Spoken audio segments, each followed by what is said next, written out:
बहुत समय पहले की बात है। एक गांव में एक बहुत ही आदर्शवादी और ईमानदार राजा राज्य कर रहा था। उसका नाम राजेंद्र था। राजेंद्र राजा अपने जनता से बहुत प्यार करते थे और उनकी कल्याण की चिंता रखते थे। एक दिन गांव में अचानक एक बहुत बड़ी आपदा आ गई। गांव को एक अभिशाप जैसा लग गया। बाढ़ आ गई और सभी खेत और बसेरे बर्बाद हो गए। लोगों को खाने पीने की वस्तुएं मिलने में भी बहुत समस्या हो रही थी। राजेंद्र राजा अपने देशवासियों को देखकर बहुत दुखी हो रहा था। अचानक एक दिन एक विद्वान महात्मा गांव में आए। यह महात्मा अत्यंत ज्ञानी और अनुभवी थे। राजेंद्र राजा ने उनके आगमन की सूचना सुनते ही उनका स्वागत किया और उनके आग्रह पर उन्हें राजमहल में ले जाया। महात्मा ने राजेंद्र राजा को ध्यान से सुनते हुए कहा, राजा राजेंद्र, तुम्हारे देशवासियों की समस्या बहुत गंभीर है, लेकिन यह बुरा समय एक महान अवसर है। यह कहकर महात्मा ने राजेंद्र राजा से एक सवाल पूछा, क्या तुम बुरे समय में किसी अद्भुत सच्चाई को देख पा रहे हो? राजेंद्र राजा सोचने लगे और फिर महात्मा के पास जाकर बोले, महात्मा जी, मैं नहीं जानता कि वो सच्चाई क्या है, लेकिन मैं ये जानने के लिए तैयार हूं।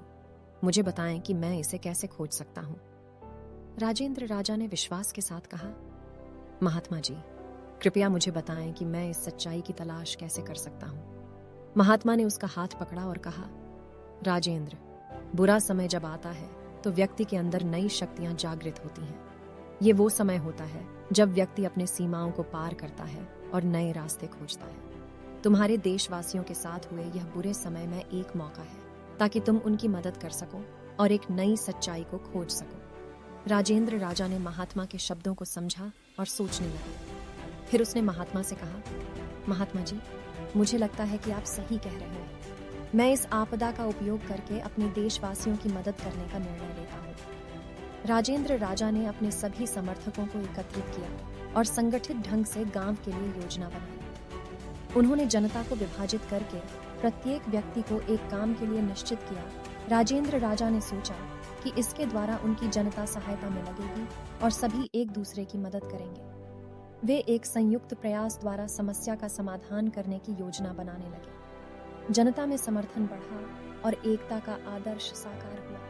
राजेंद्र राजा और उनकी जनता ने साथ मिलकर पानी के साधनों को बढ़ावा दिया और जल संग्रह की व्यवस्था की। वे समूचे गांव के लिए पानी का तालाब निर्माण करने का निर्णय ले आए। सभी लोग मिलकर काम करने लगे और बहुत जल्द एक सुंदर तालाब तैयार हो गया। तालाब के निर्माण के साथ ही गांव में नई उम्मीदें जगी। खेती के लिए पानी उपलब्ध हो गया और लोगों को प्रतिष्ठा से जीने की संभावना मिली। उन्होंने नई तकनीकों का उपयोग करके फसलों की खेती की और अपने आप से सुगंधित उत्पादों का उत्पादन करके आर्थिक रूप से सुदृढ़ हुए। इस रूप में बुरे समय ने उन्हें समस्या के सामने नई सच्चाई दिखाई। उन्होंने देखा कि सच्चाई यह है कि एकता और सामर्थ्य से कठिनाइयों का सामना किया जा सकता है। बुरे समय ने लोगों में सहयोग और संघर्ष की भावना को जगाया जा सकता है। वे एक दूसरे का साथ देकर असंभव को संभव बना सकते थे। जैसे जैसे समय बीत रहा था, गांव की स्थानिकता मजबूत होता गई।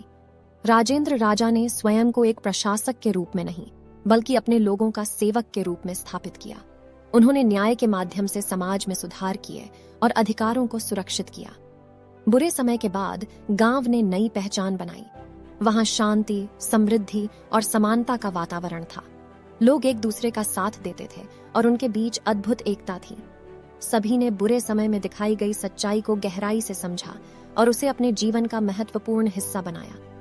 इस कहानी का मोरल है कि बुरे समय में छुपी हुई सच्चाई हमारी बुद्धिमानी, सहनशीलता और संघर्ष के माध्यम से बुरे समय में छुपी हुई सच्चाई हमारी बुद्धिमानी, सहनशीलता और संघर्ष के माध्यम से सामने आती है।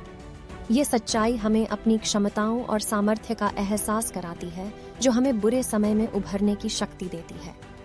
जिस तरह सूर्य की किरणों को बादलों के द्वारा ढंका जाता है, वैसे ही सच्चाई भी किसी अवस्था में ढंकी रहती है और हमें उसे ढूंढने की जरूरत होती है। यह कहानी हमें एक महत्वपूर्ण संदेश देती है कि हमें आपदा के समय में निराशा की जगह उम्मीद को अपनाना चाहिए।